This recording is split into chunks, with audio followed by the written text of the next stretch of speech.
Hey friends, welcome back to my channel. If you're new, my name is Taylor and this is Benter's Bookshelf. Today I'm going to be going over all of the fabulous books that I read in November of this year. But first I want to take just a minute to thank all of you for the amazing love and support that I have received throughout the last few weeks following the death of my grandmother. It has been a hard month, but I've just been shown the most amazing support and love from every single one of you. And just really from the bottom of my heart, thank you so much. You've kept me going this month, and I am really, really, really just forever grateful.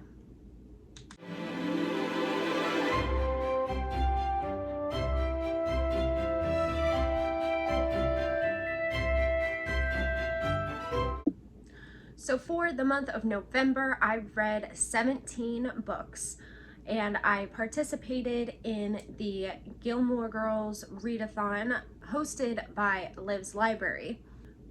So I am going to go over the books that I read for Gilmore-a-thon first, and then I will cover the rest of the books that I read this month.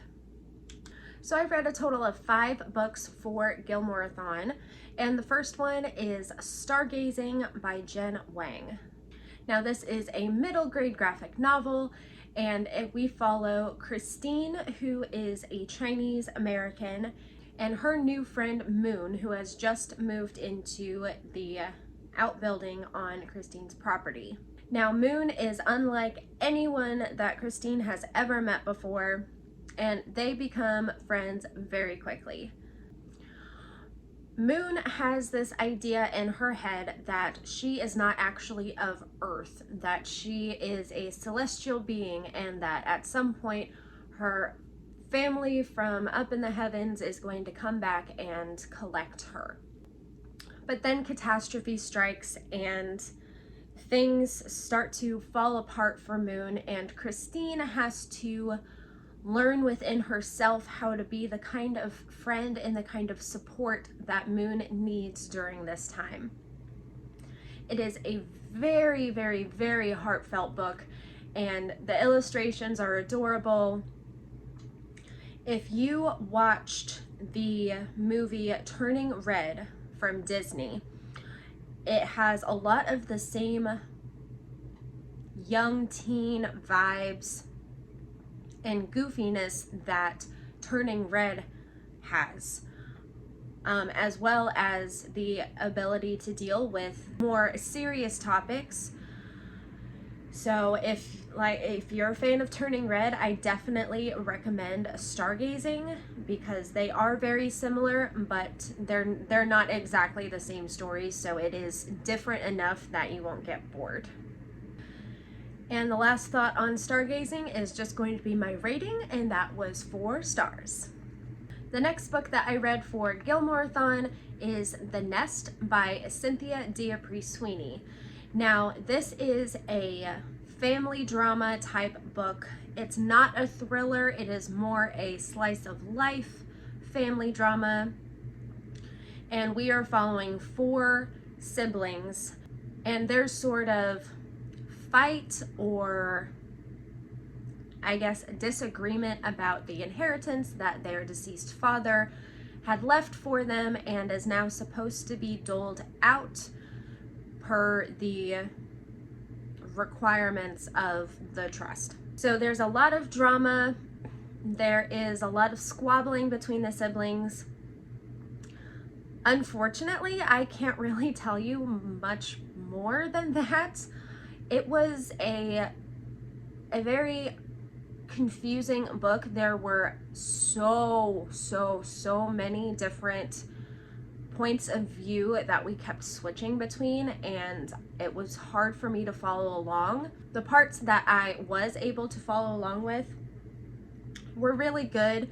I think the dialogue between characters at different points was very well written.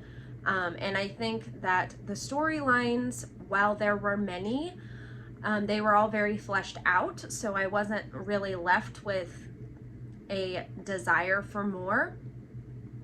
but it was confusing, and for that I only gave it a 3-star rating, which is still a good rating. It was a good book. It was just confusing for me to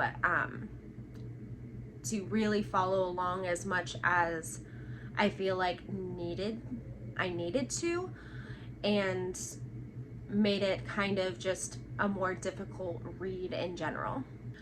The next book on my list of what I read for Gilmoreathon is Linger by Maggie Stiefvater. This is book number 2 in her Shiver series, and this series follows Grace and Sam. Grace is a girl who has grown up with the woods behind her house all her life and always watching the wolves in the woods.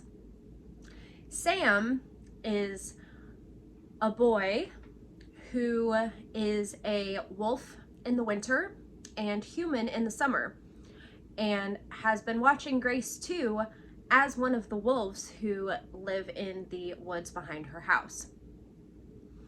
And in the first book, they come together and Grace recognizes Sam by his eyes, these beautiful golden yellow eyes that she had seen so many times on this wolf. And they are immediately attracted to each other. They feel like they've known each other forever. And they are working on figuring out a way for them to be together, with the clock ticking on Sam's time as a human. And Linger really is just a continuation of the story of Grace and Sam from the events in the first book. And I do really still enjoy the story. I really am invested in the relationship between Grace and Sam. However, my enjoyment of Linger was decently lower than my enjoyment of Shiver. I believe I gave Shiver 5 stars when I read it, and Linger was only a 3-star read for me. But it is still a really good series, and I plan to continue on with the next book. So there's one more book in this series as a full novel, and then there is a 4th that is a novella. Next up is When Autumn Leaves by Amy S. Foster. And guys, this book, if you are looking for a magical, whimsical, all-around perfect fall read, please pick up this book, because it was absolutely spectacular. It was so very lyrical, which makes total sense. Amy S. Foster started her career as a songwriter, and that really translates into her novel writing.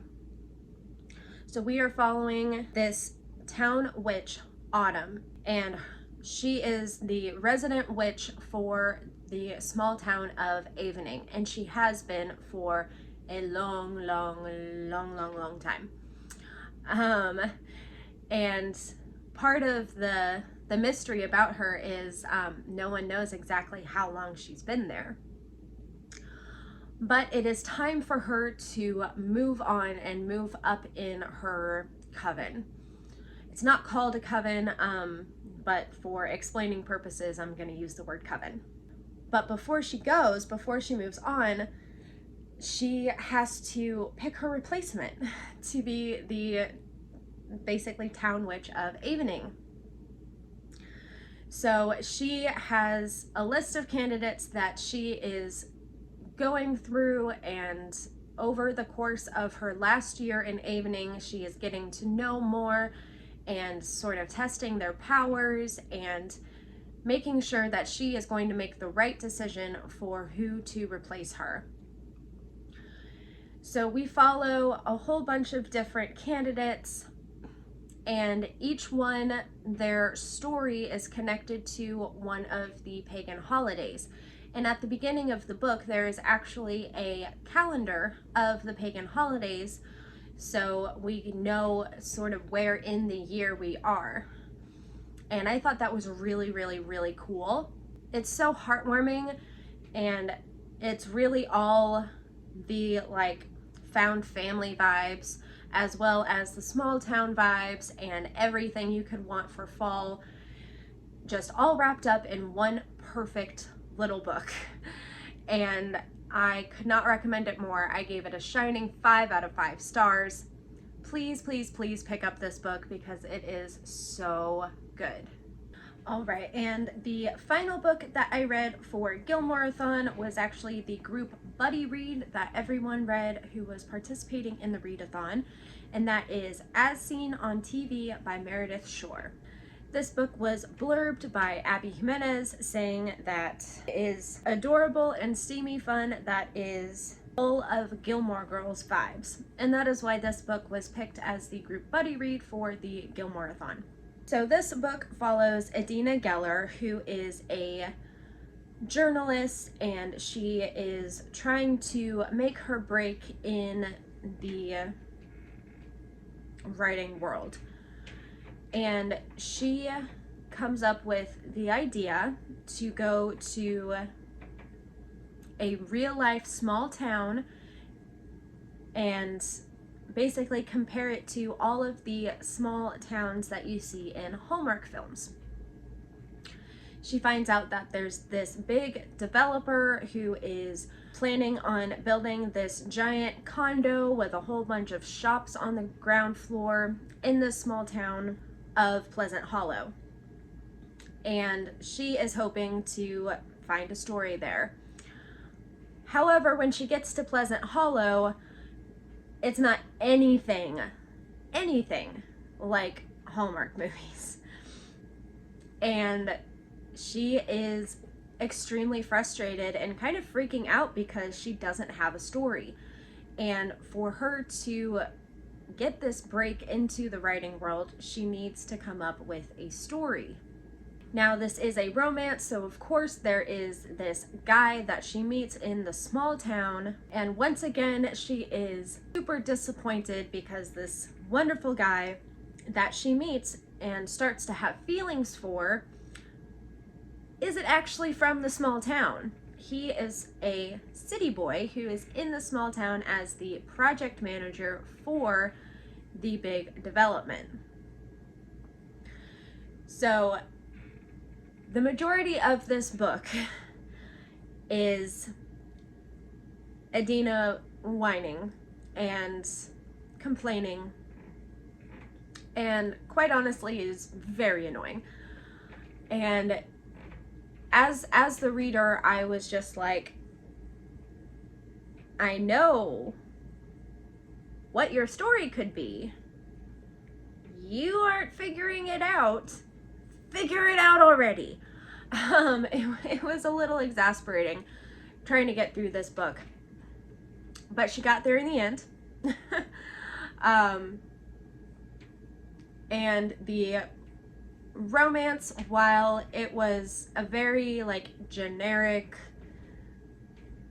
you know, just about every other romance book type romance, it wasn't bad. It was a good romance. I don't necessarily agree with Abby Jimenez in her assessment of this being steamy.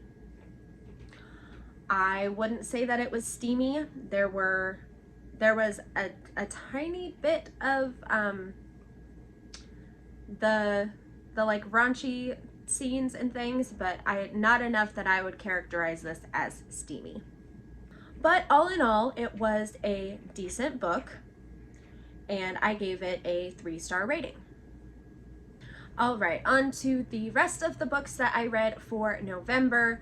I have 2 that were buddy reads, and the first one is Christmas Dinner of Souls by Ross Montgomery. I buddy read this book with my friend Autumn, and it was so much fun. It is a great transition book from Halloween to Christmas, and we are following Lewis. Now, this is a middle grade book. Lewis is 11 years old, and he has damaged some of the property at Souls College. Now, the dean of Souls College makes him work at the school on Christmas Eve to make up for damaging the property. Now, things turn out very differently than Lewis had imagined working at the college on Christmas Eve would be. So there's this big dinner held at the college every Christmas Eve, hosted by the dean, and it is for all of the faculty at Souls College. However, this is not the faculty or type of college that you would automatically think of. It is dark and twisted, and all of the faculty members are gross and monstrous and just completely gnarly in the descriptions of them. And at the dinner, they each take turns telling scary stories, and the person who tells the scariest or the most gruesome story wins a prize. And all of this is with the goal in mind to completely get rid of Christmas. They hate Christmas. So Lewis is acting as a server for this dinner, and he is scared for his life because there is a line that says, "We all know what happens to the dinner boy at the end of Christmas dinner." And no one elaborates anything else. They just maniacally laugh at that. So we go through multiple different short stories within this novel, and they are all really good. Now, this is a middle grade, so it's not super duper scary. It's not like real horror, but there is some scary stuff in here. And I just thought it was very well done. And the plot twist, I totally did not see coming. I texted Autumn, who had finished the book a little bit before I did, and I'm just like, what? What? I did not see that coming. Did you see that coming? Like, what? My mind was blown. But it was so good, guys. It was so good. So I ended up giving this book 4 stars, and it is definitely one that I recommend to anybody as a great transitional read. It is also a very quick read, being middle grade. It is shorter, and it's just totally atmospheric in like a Nightmare Before Christmas way, and it was just wonderful. All right, and the second buddy read that I did in November was with my friend Nicole on, she's one of my friends on Discord, and we read Nutcracked by Susan Adrian. This is a middle grade retelling of The Nutcracker, which The Nutcracker is one of my favorite Christmas stories of all time. I grew up going to see the Nutcracker ballet, and all of the Barbie films from my generation growing up. Barbie Nutcracker was my favorite, and it is just absolutely fantastic. So in Nutcracked, we follow Georgie, and she is a preteen who has been working her butt off for the auditions to be Clara in her ballet company's performance of The Nutcracker. We see her go through the auditions with one of her best friends, and they are both hoping to get Clara. Now, for her company's performance, they have 2 different casts, and each Clara gets the same amount of performance time. So they are both wanting to be this year's Claras. However, only Georgie gets cast, and her best friend does not. So that puts a rift in their friendship, which is something that Georgie has to learn how to deal with and figure out. So that's one element to this novel. Another is when Georgie starts practicing in rehearsals with this Nutcracker doll that is very old and belongs to her ballet instructor's family. Something happens and she's transported into the Nutcracker's world, and the Nutcracker is asking for her help. So she has to figure out also how to help the Nutcracker, on top of figuring out the issues with her friendship, on top of being the best Clara in the performance that she can be. So it's a lot on Georgie's shoulders. And honestly, this book was just such a great retelling. It definitely brought it into the modern world, and I just really enjoyed it. I gave it 5 out of 5 stars.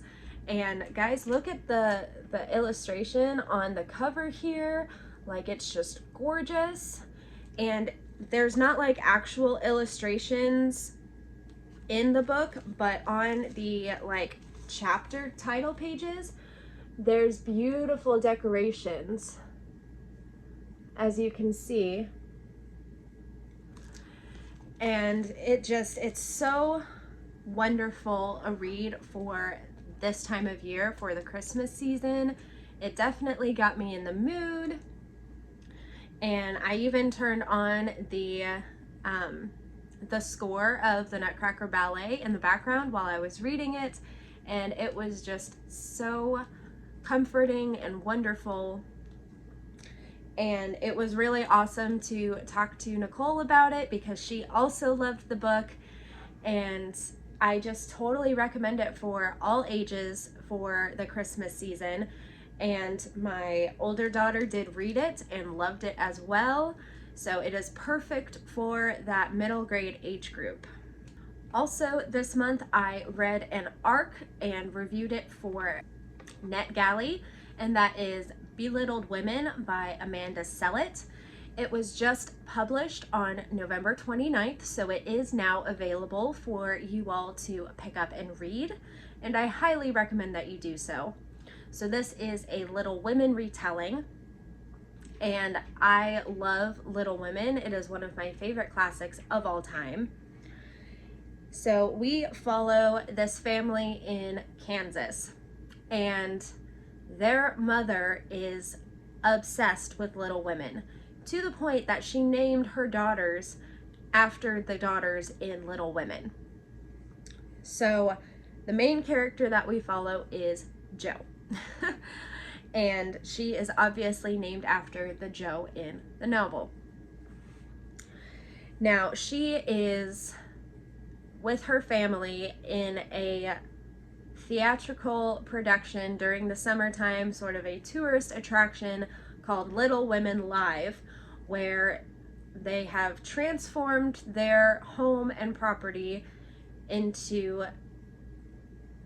basically the estate from Little Women, and they are acting out scenes from the book. They aren't doing it verbatim. They are putting their own little like twist on things, but they do this every single year, and it is a family commitment. They don't have a choice. So this being their family business, they have to keep it going.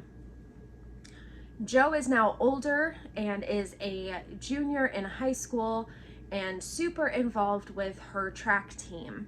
She is vying to be captain, and she's hoping to get a college scholarship for track. And her family doesn't understand. They are thinking that it is just a hobby and that Little Women Live should be her focus, which sucks. I mean, if I had a passion like that my family didn't support, I would feel just so alone. And that's what Jo feels.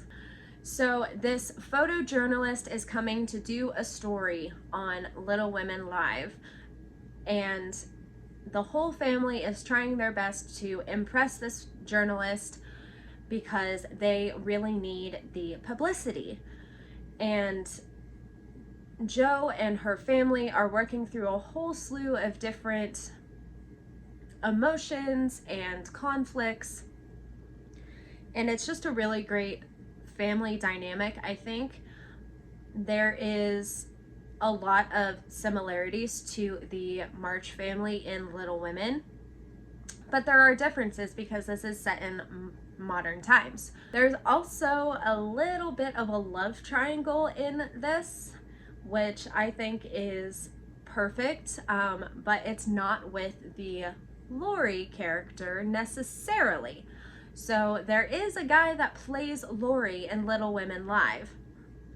There is also a next door neighbor, and then there's the son of the photojournalist, and it all kind of gets muddled and a little bit crazy, and it's a really good like figuring it out type situation for Jo, and it really lets her character grow.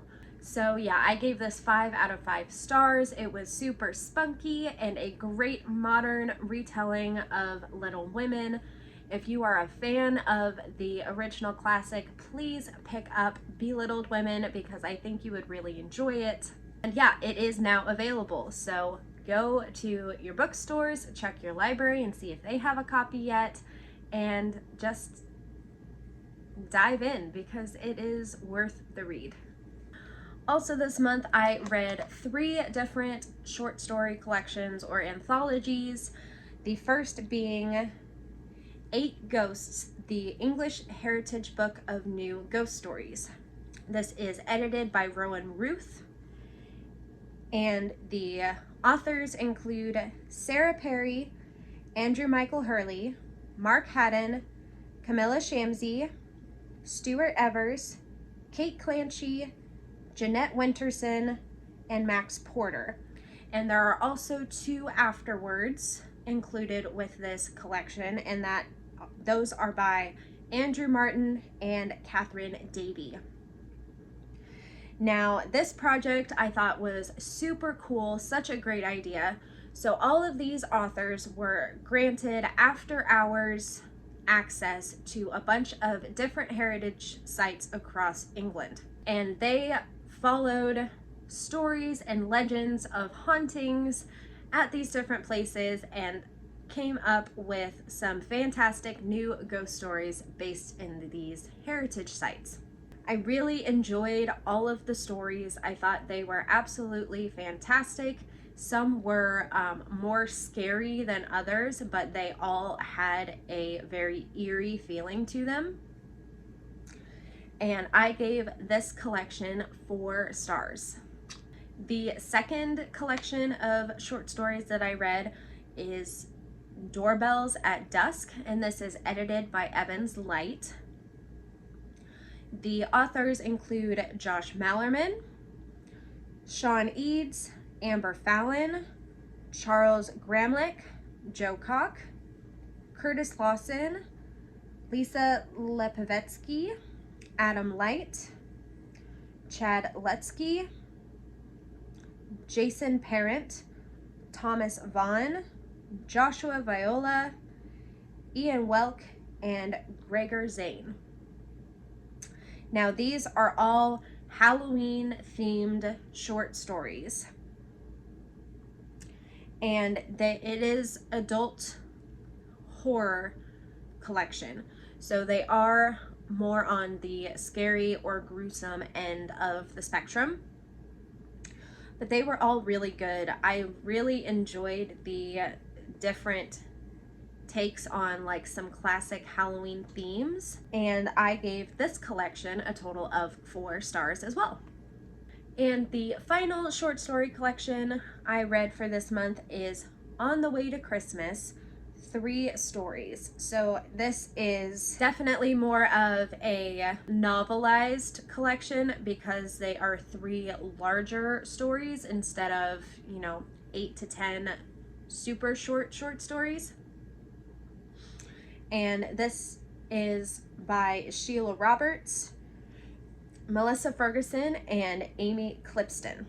So all three of these stories take place between Thanksgiving and Christmas. They are also all romances. So if you remember from my October wrap up, it is very akin to the Moonbright Maine series that I read. Those 3 books each had 3 short stories in them, and they were all Halloween themed romances, and these are all Christmas festive season themed romances. So I gave the first short story 4 stars. I gave the second and third stories 5 stars, and I went ahead and just rounded up and gave the whole collection a 5-star rating. I definitely think that Dashing Through the Snow by Melissa Ferguson, which is the second story in the novel, was my favorite. The male lead character in that story, Oliver, is like my new book boyfriend. And it was just peak like atmosphere, peak romance, just all of it was absolutely fantastic. So if you enjoy collections of shorter stories, if you enjoy holiday romances, definitely pick up On the Way to Christmas. It is worth it. It is a newer release. It was just published in October. So check out your bookstore, check out your library, and add this to your TBR for this festive season. All right, in November, I participated in the Fox and Burrow Book Club, which is run by Lexi from Alexandra Roseland, and it is one of her Patreon book clubs. And we picked A Wizard's Guide to Defensive Baking, and it is by T. Kingfisher. This book was so fun, so quirky, definitely an atmospheric read. So this is a YA fantasy, though I believe it could also be categorized as middle grade. I don't think that there's any subject matter that is inappropriate for the middle grade audience, but it is categorized as YA. And we are following 14-year-old Mona, who is a wizard, but she's not like the wizards who are defending her country, working with the military. She can only use her powers on bread. And her familiar is a quirky, spunky little sourdough starter. So one day there is a person that ends up dead basically in her aunt's bakery where she works. And this first event leads to a whole slew of other events. There is an attempted coup in the kingdom, and Mona gets all wrapped up in all of it. There's also an assassin going around targeting wizards specifically, so she's also in quite a bit of danger. So this is a journey story. It is pretty well epic in my opinion, and it is just so much fun. I gave this book 5 out of 5 stars. I think it is a wonderful read, and what more could you want than a book about defensive baking? Like, if I could defend myself or my family just by baking a bunch of gingerbread men, hell yes, I would absolutely do that. Also this month, I continued on with the Morrigan Crow series with the 3rd book, and that is Hollowpox, The Hunt for Morrigan Crow. So if you don't know, this series, starting with the first book, Nevermore, is about a girl named Morrigan Crow, and her whole life she has been told that she is cursed, and she's cursed to die on her 11th birthday when their timing seasonal system changes over to eventide. It is a middle grade fantasy series. It is pretty well what I think this youngins' generation's Harry Potter is. Like, I think this is absolutely just going to explode. especially now there is talks of the director of The Greatest Showman adapting it into a movie musical, which I think is a fantastic idea. So Hollowpox is the third installment of the series. It is continuing the story, and quite honestly, it might be my favorite book of the series so far. The fourth book is supposed to come out sometime in 2023, so I'm super excited about that. So Morrigan and her friends are now part of the Wondrous Society, and it has been discovered that she is a wondersmith. That is her talent. Now, she has to work to learn the wondrous arts, or as it's called in Nevermore, the wretched arts. Now, there are a lot of different connotations that come with that, and she struggles, but she also grows immensely. And this book, I think, really hones in on the growth of Morrigan.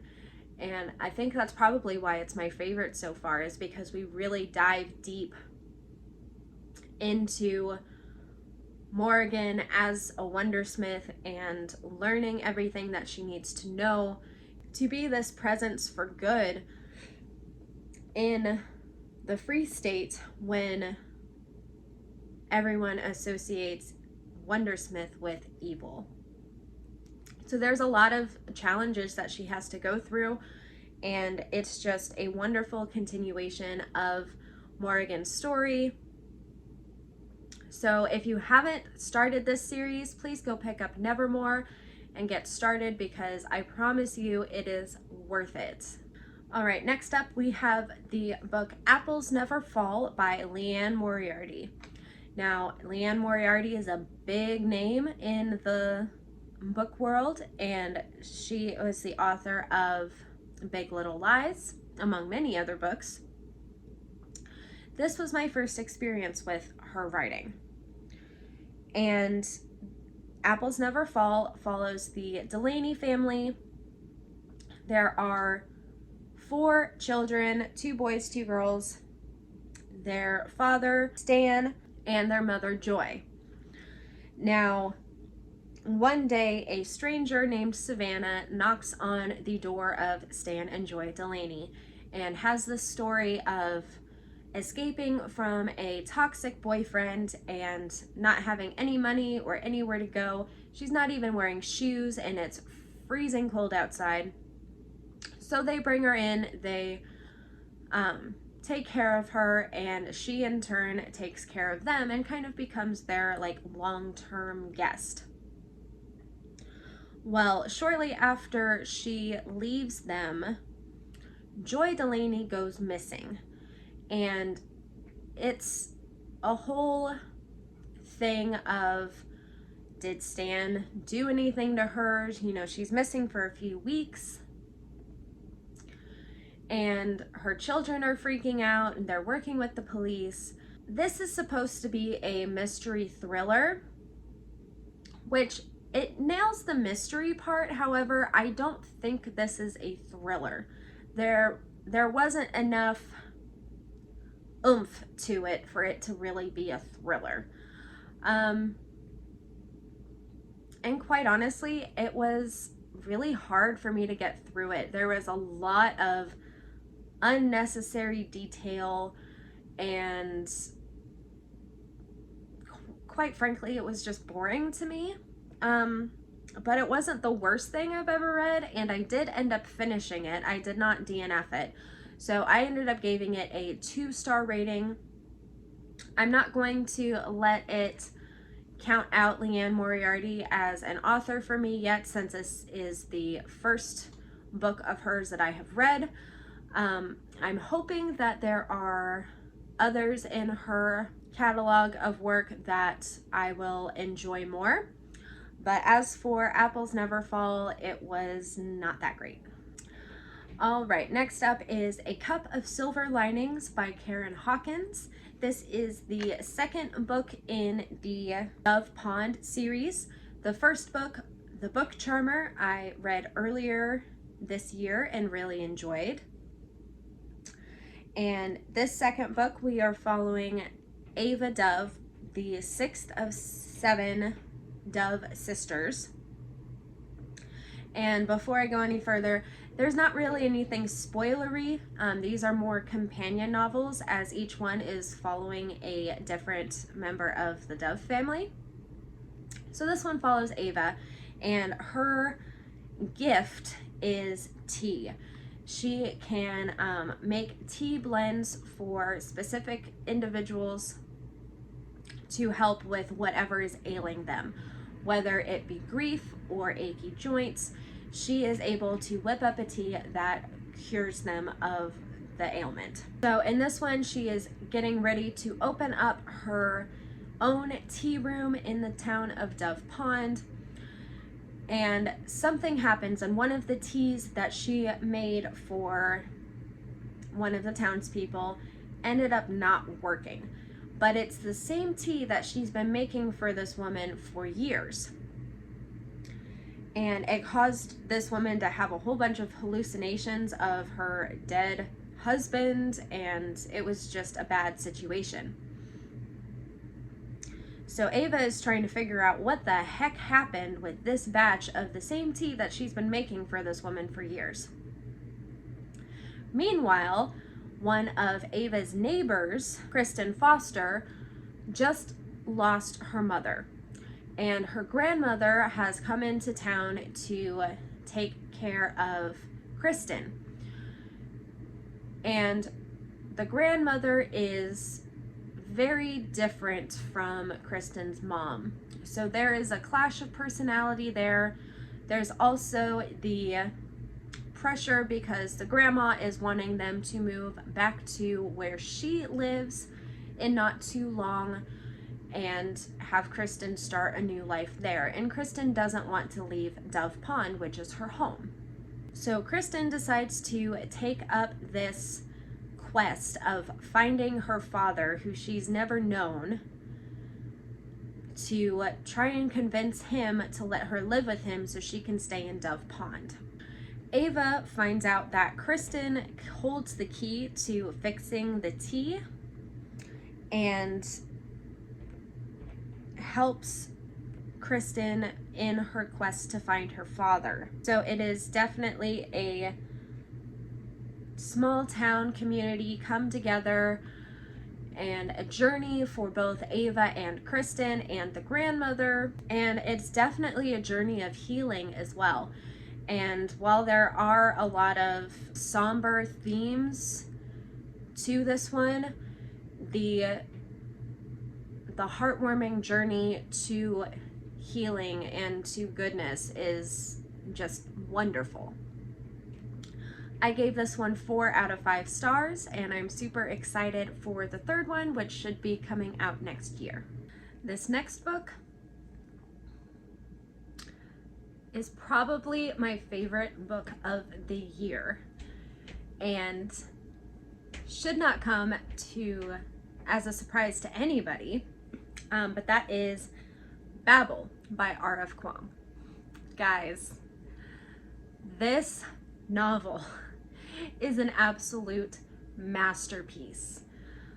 Like, it was everything that I wanted and more, and it even got me like so worked up that I was mad at the book for a couple of days just because something happened that I was just like, no.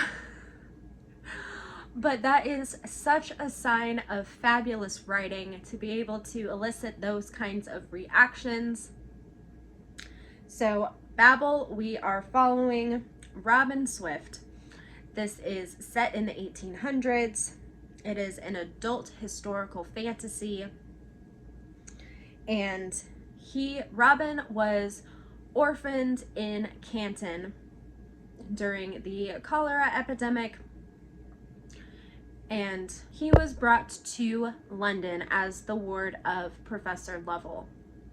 Now, Professor Lovell taught him all about language and had him tutored by the best tutors available, all to prepare him to go to college at Oxford to the Royal Language Institute there at the Tower of Babel. Now, this book is so much more than just the power of language. There is so much about colonialism and the opium market of the 1800s. Just all of it. It's so complex and yet at the same time very easy to follow. I'm trying to put into words about this book. Honestly, I think what I'm just going to say is pick it up and read it. It is a long book. It is almost 600 pages, but I promise you it is so worth it. It is so worth it. This book really is just a literary masterpiece, and R.F. Kuang is like my hero for writing this book. I'm not exaggerating at all. This book is literally that good. And just all of it. The emotional roller coaster that you get taken on, the plot twists, just all of the research that R.F. Kuang would have had to do to write this novel. I mean, I don't know how long it took her to write this, but I can easily guess that it took her a decade between all of the research and the actual writing of this book. It is just so well done that I just don't have words. Like, please pick up this book. If you don't read any other book for the next 10 years, pick up Babel. Trust me. Trust me. This single book it's like the read of a lifetime. It is just so phenomenally written. Yeah, that's all I can really say. And the final book that I read for this month is Love Light Farms by B.K. Borison. This is an adult holiday romance, and we are following Stella, and she has bought this Christmas tree farm in her hometown, and it is struggling. She's had to deal with a lot of vandalism, and she is trying to keep it free for people to visit because that's how it was her entire life. So in an effort to save the farm, she enters this contest run by a social media influencer, and the grand prize for the contest is $100,000. That would go a long way to helping save this farm. But to do so, she essentially lies on the application to try and make it sound more romanticized, and says that her and her boyfriend are running the farm. Well, she doesn't have a boyfriend. So she asks her lifelong best friend, Luca, to pretend to be her boyfriend. So we have the fake dating trope, which honestly is one of my favorites. And it's also a best friends to lovers trope, which is how love naturally should be, in my opinion. So throughout this story, we are following the hurdles and the scheming and everything to try and save this Christmas tree farm, as well as watching Luca and Stella actually fall in love. It was very beautiful, and I think it did the holiday romance genre very well. It wasn't kitschy, which sometimes holiday themed romances definitely can get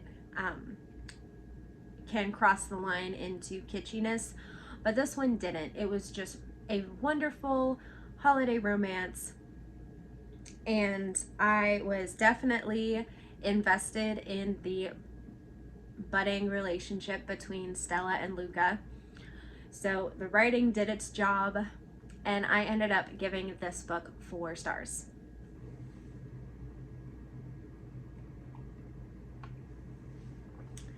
Alright guys, well that is it for this video. That was all 17 books that I read in November. I had some really great reads in there, and I hope that you have gotten some recommendations for what to read next from this video. If you have any questions about any of the books that I talked about, go ahead and leave them in the comments, and I will gladly answer them for you to the best of my ability. And I just want to thank you again for coming out to my channel and watching my video and just showing me all of the support and love that I have received from all of my subscribers over the last few weeks. I love what I do. I love making content for you guys. I love talking about books, and I hope to continue doing it for a long time to come. So to help out my channel, please like this video if you enjoyed it, subscribe if you haven't already, share my channel to your friends, and ring that notifications bell so you don't miss any of my upcoming videos. I have some really fun, festive videos planned for the month of December, as well as talking about some of my reading goals for 2023. I cannot believe that we are already at the end of 2022. This year has been a whirlwind for me in my life, and I am just so looking forward to what 2023 brings. So thank you again for everyone who is supporting me and supporting my channel, and I will catch you in the next video.